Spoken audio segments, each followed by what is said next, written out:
सभी को मेरा नमस्कार। प्यारे बच्चों, आशा करती हूँ आप सभी का स्वास्थ्य अच्छा होगा।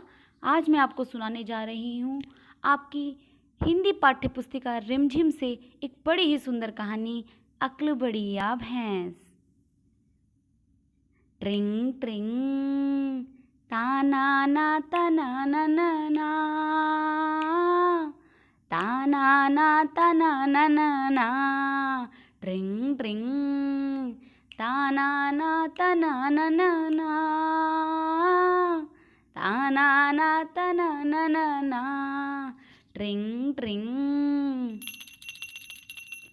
अचानक से पर्दा उठता है और ये क्या, ज़रा इस दृश्य को तो देखिए। यहाँ पर एक आफंती है, एक पहलवान है और एक आफंती का प्यारा गधा। आफंती के शहर में एक पहलवान भी रहता था।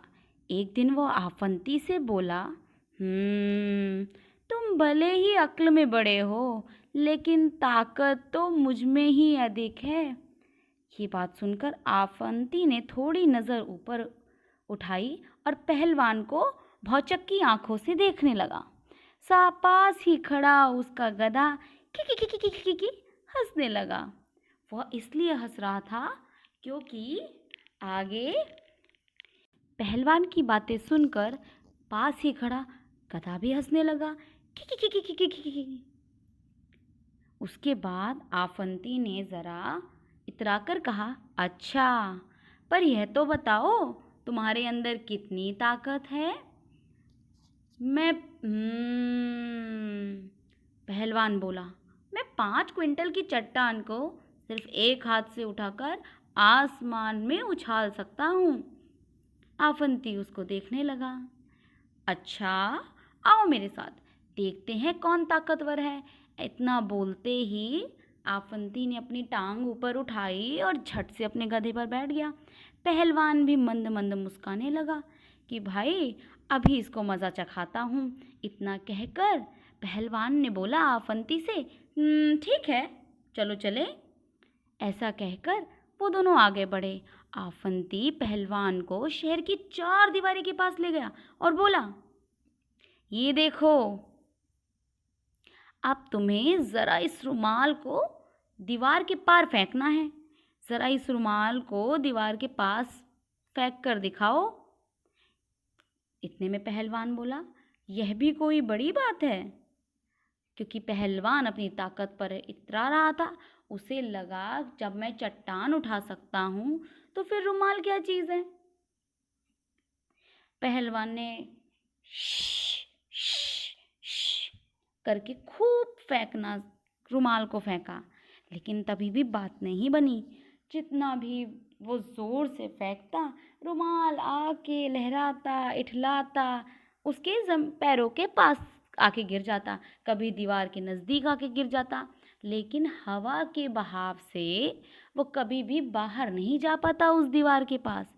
अब लगातार कोशिश करते रहने के बाद अचानक पहलवान थककर चूर हो गया और लेकिन रुमाल वहीं गिरा पड़ा है। आफंती ने ठहाका मारकर हंस पड़ा। आफंती ने ठहाका मारकर हंसा और बोला, अब देखो मेरी ताकत। अब पहलवान ज़रा सोच में पड़ गया। अब वो सोच क्या थी, उसने सोचा, जब मेरे जैसे पहलवान से ये रुमाल नहीं बाहर फेंका गया तो फिर आफंती ये दुबला पतला आदमी क्या कर पाएगा। आफंती ने पास ही पड़े छोटे से कंकड़ के टुकड़े को उठाया, पत्थर के टुकड़े को उठाया और रुमाल में लपेटना शुरू कर दिया।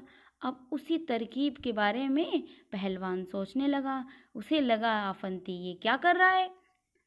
रुमाल में उसको बांधा, पत्थर को आफंती ने रुमाल में बांधा और दीवार के बाहर फेंक दिया। झटक, एकदम से रुमाल जो है वो दीवार के पार चला गया। पहलवान भौचक्का रह गया, सोचता रह गया कि ये क्या हो रहा है, और आफंती शर्त के अनुसार जीत गया। फिर पहलवान को अफसोस हुआ कि उसने आफंती को मूर्ख समझा था और उसकी ताकत आजमाने की कोशिश की थी, परंतु वह जीत गया।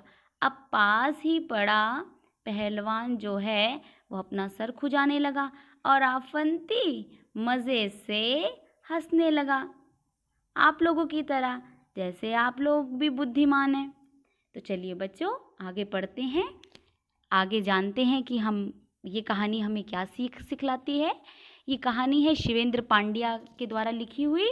चलिए आगे बढ़ते हैं। तो ये आपको क्या नज़र आ रहा है? बिल्कुल सही, ये है भैंस। क्या है बच्चों ये? भैंस। क्या आप सोच सकते हैं कि इस कहानी का नाम अक्ल या भैंस क्यों बताया गया? ये है हमारे पास भैंस और ये है हमारे पास अक्ल यानी दिमाग, जहाँ से हम सीखते हैं तरकीबें, जहाँ से हम सोचते हैं हर काम को करने का तरीका, हर काम को करने की तरकीब। तो प्यारे बच्चों, यहाँ पर भैंस जो है वो आपको समझाती है, वो पर्यायवाची है ताकत का। किसका पर्यायवाची है? ताकत का। ताकत का पर्यायवाची है। और जो अक्ल है वो बुद्धिमानी का प्रतीक है। वो किसका प्रतीक है? बुद्धिमानी का। मैं उम्मीद करती हूँ कि आपको ये दोनों शब्दों का अर्थ अब तक पता लग गया होगा। चलिए आगे बढ़ते हैं। अब सवाल उठता है कि दोनों में से कौन बलवान है? दोनों में से कौन बलवान है? अक्ल बलवान है या ताकत बलवान है?